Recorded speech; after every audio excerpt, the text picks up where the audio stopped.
Hello, good evening, viewers. I am Okocha Marcel, and this is my channel. The former presidential spokesperson to Dr. Goodluck Ebele Jonathan, former president of Nigeria, Mr. Reno Omokri. Reno Omokri is one of the most critics of P2B during his campaign, and he was attacked by Obedience so many times.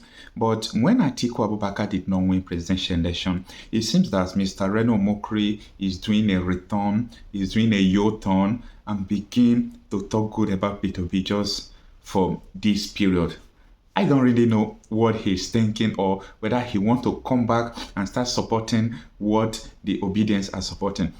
But do not forget that Reno Omokri lost a lot of his supporters online, his subscribers on YouTube, a lot of audience because he was against the Labour Party and Mr. Peter Obi, because most of his fans are for Peter Obi and the Labour Party. However, Reno Omokri has knocked Festus Keyamo, senior advocate of Nigeria, the spokesperson for Mr. Bola Tinubu of All Progressive Congress. He said that Keyamo shouldn't make the statement he made, writing DSS for the arrest of Mr. Peter Obi. That a lot of people who have said something greater than what Dati Ahmed have said on live television, that anybody calling on DSS to arrest Mr. Peter Obi is definitely trying to beat the drum of war.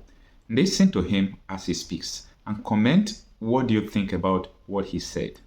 Some people have asked my views about the petition written by the Minister of State for Labour, Mr. Festus Keyamo, and calling for the arrest of the presidential candidate of the Labour Party and his running mate, ex-Governor Peter Obi and Yusuf Baba Ahmed. Now, I think it's going to be a very big mistake if the Buhari administration tries that. If that petition to the DSS is actually acted upon, it's very unwise. Now, here's the thing: we're in a democracy. Even in a military government, it's still the same thing that operates. You have to allow the opposition vent. So you just look at the country like a pot. Now the pot is on the fire, and then the fire is just the policies of the government, the things that happen during the government. So you have to let the pot let off steam. And how does the pot let off steam? Through the spout. You see the spout? So steam comes out. So that's the venting of the opposition, so that the country does not become, too toxic. The polity is not heated up. Now, if you begin to arrest opposition leaders, so it's just like taking something and covering the spout of that kettle. What's going to happen is that after a while, the whole kettle is going to explode. And you don't want that for a country, because the country can explode. It can lead to sectarian crisis. It can lead to, God forbid, civil war. And we don't want that.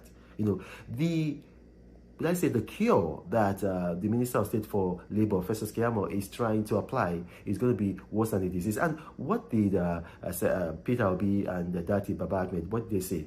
I think his major issue was when Dati Baba Ahmed said that if the president-elect, according to INEC, because I also disagree about his election, so I would say the president-elect, according to INEC, if he's sworn in on May 29, 2023, then that would be the end of democracy.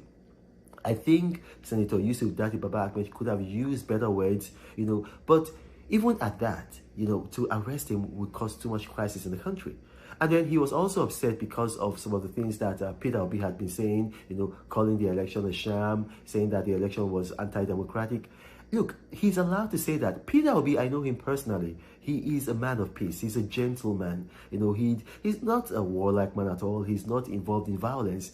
So you don't want to push that kind of man to the wall. And